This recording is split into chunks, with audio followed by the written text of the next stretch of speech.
आप लोगों ने तो धमाल ही मचा दिया।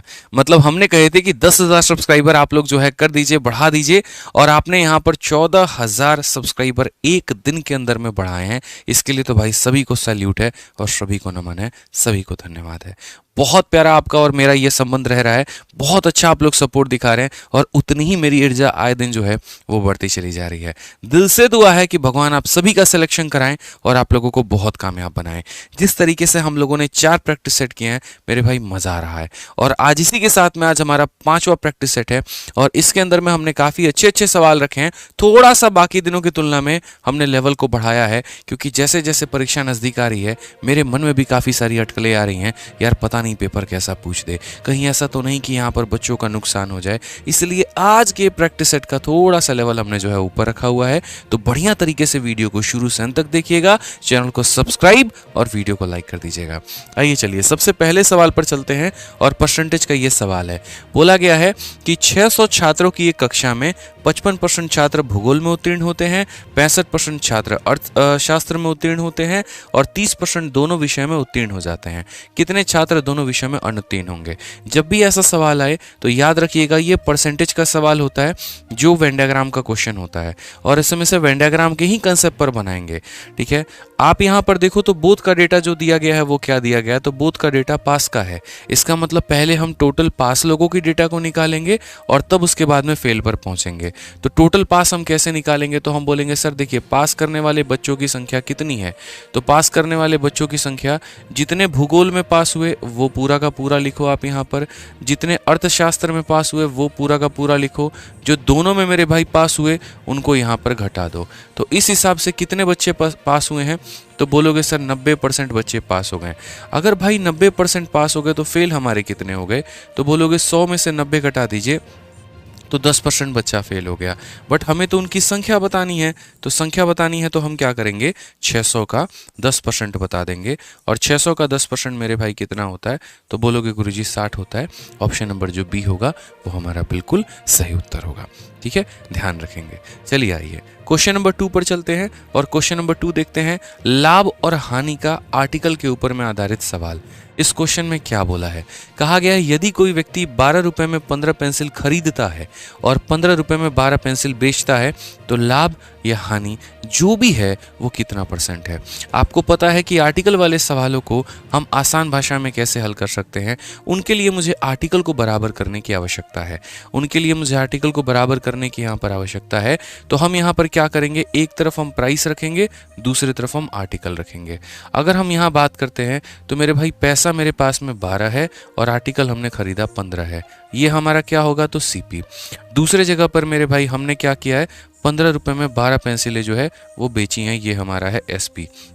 अगर आप यहाँ देखोगे तो सबसे बढ़िया, कभी भी लाभ और हानि पता करना हो तो यहाँ पर वस्तुओं की संख्या को बराबर करिए। क्या ये वस्तुओं की संख्या बराबर है, तो बोलेंगे नहीं, यानी इसको 4 से गुना करिए और इसको 5 से गुना करिए ताकि ये 60 और 60 बन जाए। तो ये भी 4 से गुना होगा और ये भी 5 से गुना होगा। अब किसी वस्तु को आपने 48 में खरीदा और बेचा आपने 75 में है, तो फायदा है कि नुकसान है, तो बोलेंगे सर फायदा है। कितने का फायदा है, तो आप बोलेंगे सर 48 से खरीद के 75 में बेचना, मतलब फायदा कितने का हो गया, तो 27 का हो गया। ठीक है, फायदा कितने का हो गया, तो 27 का हो गया। कितने के ऊपर में हो गया, तो बोलेंगे सर 48 के ऊपर में, और इनटू कितना करेंगे, तो मेरे भाई 100%।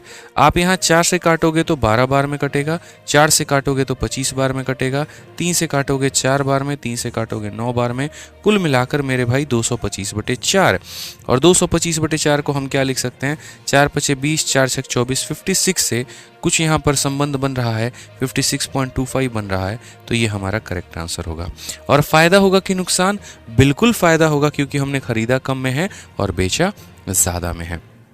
ठीक है, आइए चलिए अगले सवाल की तरफ बढ़ते हैं और अगला सवाल बहुत ही प्यारा क्वेश्चन है, इसको थोड़ा ध्यान से आप लोगों को देखना है। ठीक है, और बढ़िया तरीके से मेरे भाई आपको सीखना है। ठीक है, आइए सवाल देखिए क्या बोला गया है। राम के पास में श्याम से 41/400 गुना अधिक राशि है और यदि श्याम प्रतिवर्ष 9% की दर से खर्च कर रहा है तो राम को किस दर से खर्च करना चाहिए कि 2 साल के बाद दोनों के बीच में समान राशि हो। तो सबसे पहली बात यहाँ पर देखो, ये कहीं ना कहीं सक्सेसिव डिक्रीज का सवाल है और बड़े आसान तरीके से हम इसे बना सकते हैं। आप यहाँ देखिए, दो लोग हैं, एक हमारा राम है और दूसरा हमारा श्याम है।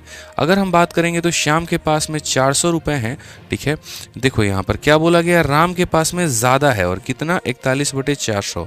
तो एक काम करते हैं, ये पैसा हम श्याम का मान लेते हैं, तो इसमें 41 ज़्यादा किसके पास में होगा, तो राम के पास में होगा, जो कि हमने यहाँ पर लिख दिया है, ठीक है। श्याम यहाँ पर हर दिन जो है वो खर्च कर रहा है कितना, 9% पर एनम। कितना खर्च कर रहा है, तो 9% पर एनम। और यहाँ पर राम का पैसा बढ़ रहा है, तो राम का पैसा देखो यहाँ पर खर्च करने के बाद कीमत क्या होती है, कमी हो जाती है।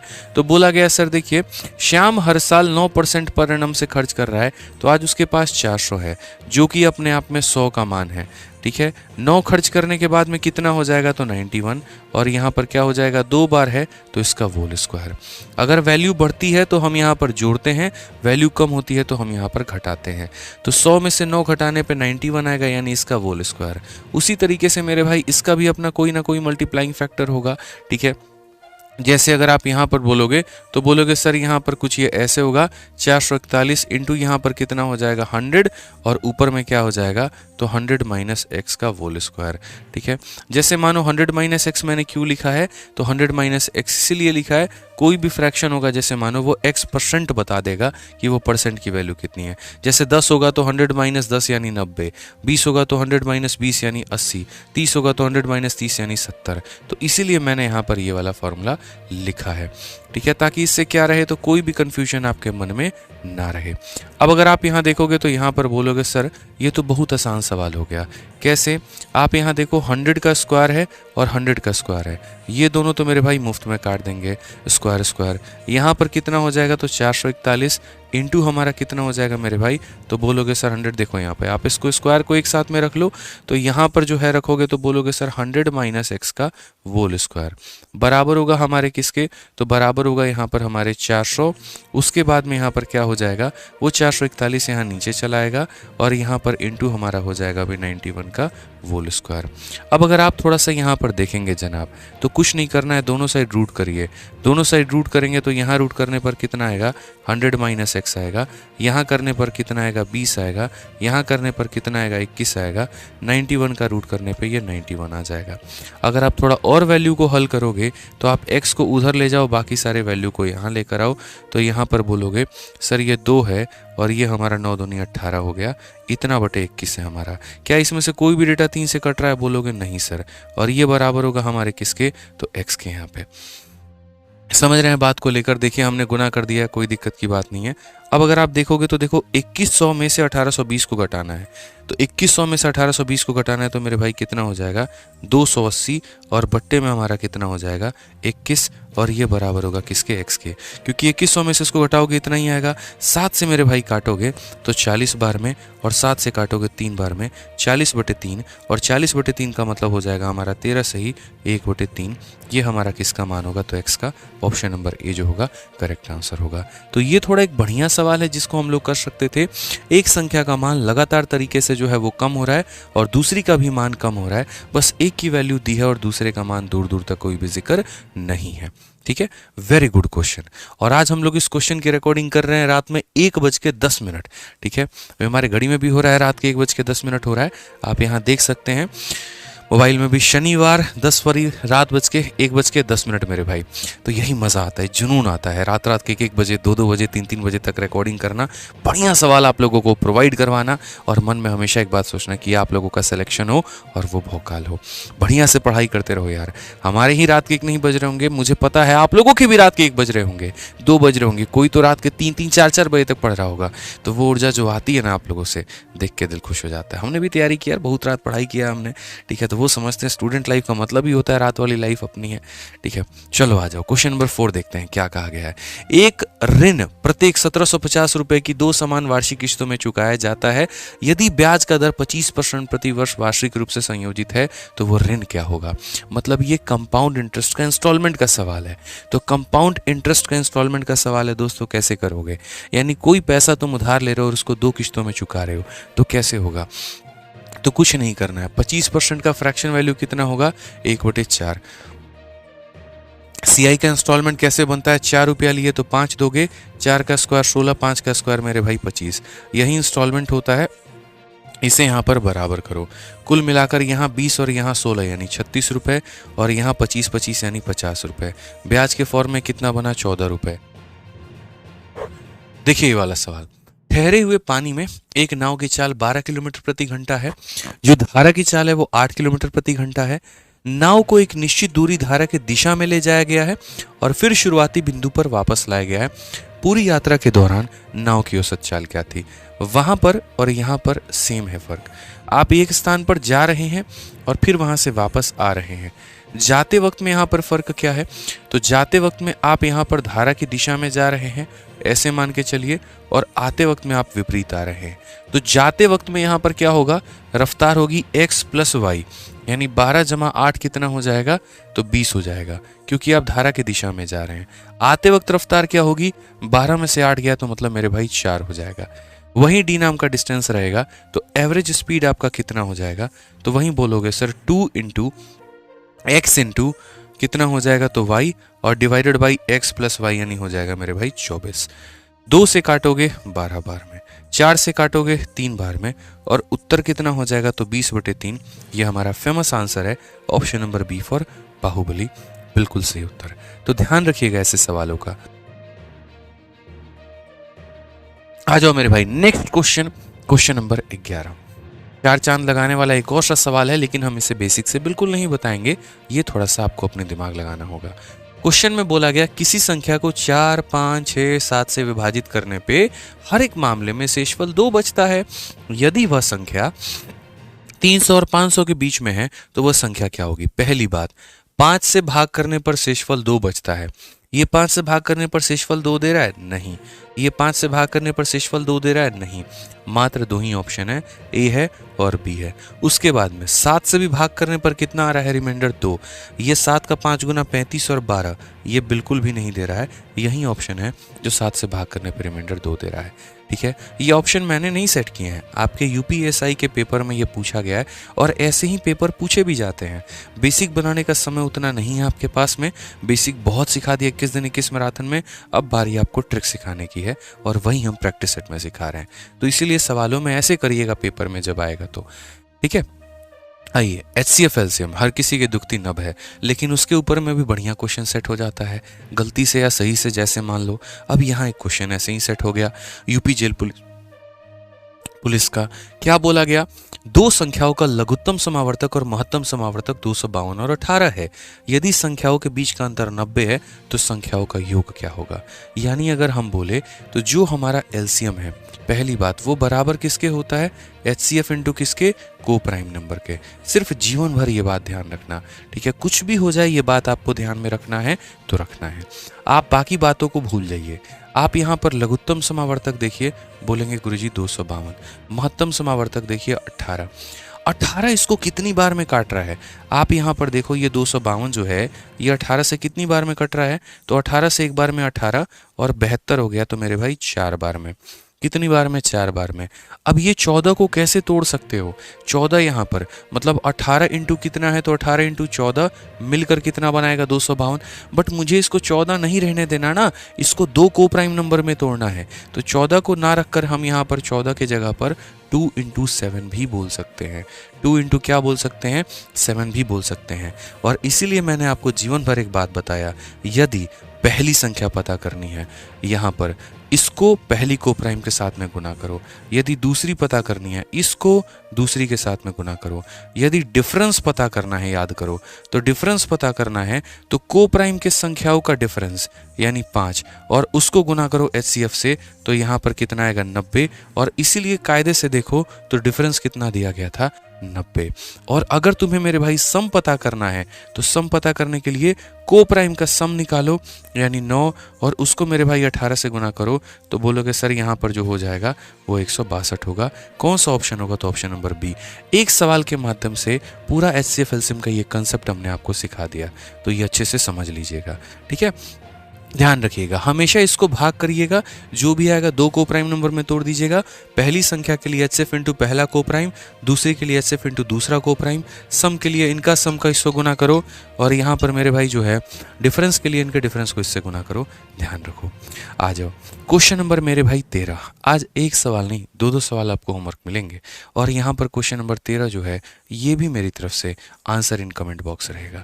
क्योंकि देखो सिंप्लीफिकेशन के जो सवाल होंगे ना, आप मानो या मत मानो मेरे भाई, ये जो आपका बोर्ड मास वाला क्वेश्चन होगा, ये दुनिया का कोई भी टीचर पढ़ा ले, वो तरीके बता सकता है कि हल कैसे किया जाएगा, रफ्तार आपके खुद के बनाने से आएगी।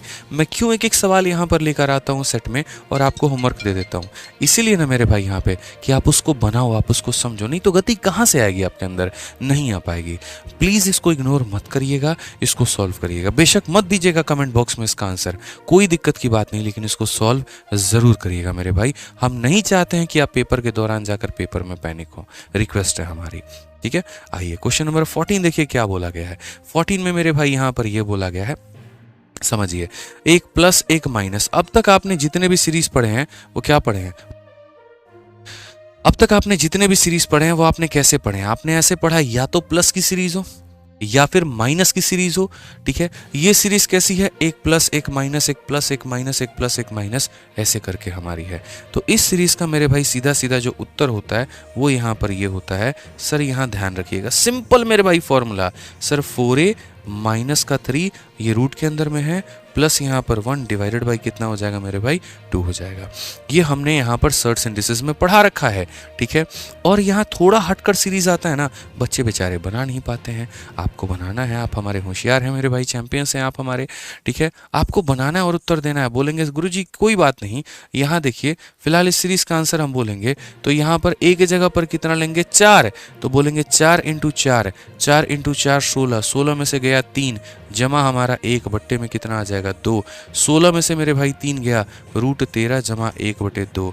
बताना जरा कौन सा ऑप्शन है, बोलोगे सी फॉर चाचा विधायक है हमारे, करेक्ट उत्तर हो जाएगा। चाचा क्या हैं, तो विधायक हैं, सी फॉर चाचा विधायक है हमारे, बिल्कुल सही उत्तर होगा। आइए चलिए अगला सवाल क्वेश्चन नंबर 15 क्या बोला गया।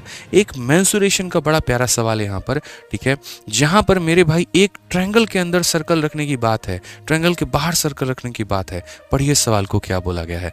एक समबाहु त्रिभुज की एक भुजा की लंबाई 21 सेंटीमीटर है, समबाहु त्रिभुज के परिवृत्त का क्षेत्रफल लगभग कितना होगा।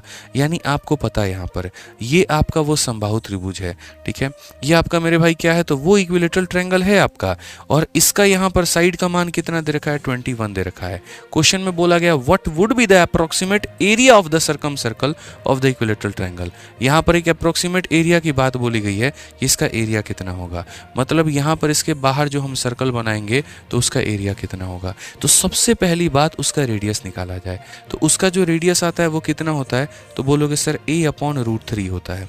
क्या होता है a/√3, तो 20 में कितना हो जाएगा, √3 हो जाएगा। हमें क्या पता करना है, एरिया। तो एरिया यहाँ पर हम कैसे पता करते हैं, तो एरिया के लिए हम यहाँ पर बोलते हैं पाई इंटू सर आर का स्क्वायर। तो पाई इंटू आर का स्क्वायर मतलब 21 का स्क्वायर कितना, 441, और √3 का स्क्वायर कितना हो जाएगा, 3 हो जाएगा। क्या यहाँ पर मेरे, ठीक है, क्या यहाँ पर पाई की वैल्यू देखो, पाई की वैल्यू पूरा इन्होंने लेने को बोला है, तो हमने कहा ठीक है मेरे भाई पाई की वैल्यू हम लेंगे। पाई की वैल्यू हमारी कितनी है, तो 22/7 है, और यहाँ पर इसको गुना करो 441 बटे किसके साथ में, 3 के साथ में। तो 7 से हमारा काटोगे, 7 से 6 बार में 42 और 3 बार में 21 हो जाएगा मेरे भाई। और अगर हम 3 से काटें तो 3 से हम काट सकते हैं कितनी बार में, 21 बार में। 22 इंटू 21, 22 का 1 गुना 22 का 2, और मेरे भाई जो 2 पास में 22 दूनी 44, और 2 हमारा कितना हो जाएगा 46, 462। ऑप्शन नंबर जो सी है वो हमारा बिल्कुल सही उत्तर है। तो यहाँ पर जो सवाल पूछा गया था वो ऐसा था कि एक वृत्त मतलब एक जो है त्रिभुज के बाहर जो आपका उसका परिवृत्त होता है उसकी क्षेत्रफल बताएं। तो ध्यान रखना है यहाँ पर जो सर्कम रेडियस होता है वो a/√3 होता है और इन रेडियस a/2√3 होता है। तो मेरे भाई यहाँ पर आपका पूरा का पूरा टॉपिक होता है खत्म। अब प्लीज़ रिक्वेस्ट है वीडियो में बता दीजिएगा कितना मज़ा आया, ठीक है। कैसे लगे आज के सवाल आप लोगों को, ठीक है, और मज़ा आ रहा है कि नहीं आ रहा है, और सब्सक्राइब तो करना ही करना है मेरे भाई। रोज के रोज इसी तरीके से अपना दमखम दिखाइए, भारत के हर कोने में हर बच्चे तक इस वीडियो को शेयर करिए, ठीक है। कोई टारगेट आज मेरी तरफ से नहीं है, आपका अपना दिल जितना करेगा आप उस तरीके से लाइक शेयर और सब्सक्राइब करिएगा। हमारा काम कंटेंट देना है, वो हम देते रहेंगे, और हमें पता है कि हमारे बच्चे, हमारे भाई, हमारे दोस्त जो है वो सपोर्ट जताते रहेंगे। दोस्तों मिलेंगे अगली वीडियो में, आज के लिए इतना ही। पता नहीं ये सफ़र आधा घंटे का ही क्यों रहता है, काश थोड़ा और समय मिल जाता तो और मज़ा आता। चलिए कोई बात नहीं, इनडायरेक्ट रूप से बस हम रिकॉर्ड किए जा रहे हैं, एक अच्छी सोच के साथ में आप पढ़े जा रहे हैं, एक अच्छी सोच के साथ में मज़ा आ रहा है। मन तो बहुत कुछ करता है कि लाइव आके जुड़े आपके साथ, बट कोई बात नहीं, मिलेंगे अगली वीडियो में भाई, ठीक है। चलो वेट करना अगली वीडियो का, तब तक के लिए इतना ही। जय हिंद, थैंक यू।